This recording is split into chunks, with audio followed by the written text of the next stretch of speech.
3 upaya percobaan pasukan Ukraina memasuki wilayah Rusia gagal total. Militer Rusia 17 Maret merilis cuplikan penghancuran prajurit Zelensky yang mencoba menerobos wilayah Rusia di 3 titik. Namun semuanya kandas.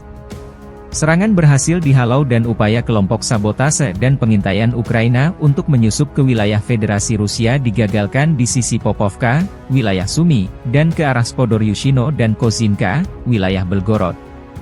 Akibat serangan penerbangan dan artileri, kerugian AEFU mencapai 30 tentara Ukraina, 3 tank, 2 kendaraan tempur lapis baja, 1 Vampire MLRS buatan Ceko, dan 1 Grad MLRS, demikian pernyataan resmi militer Rusia dikutip Tribun Timur.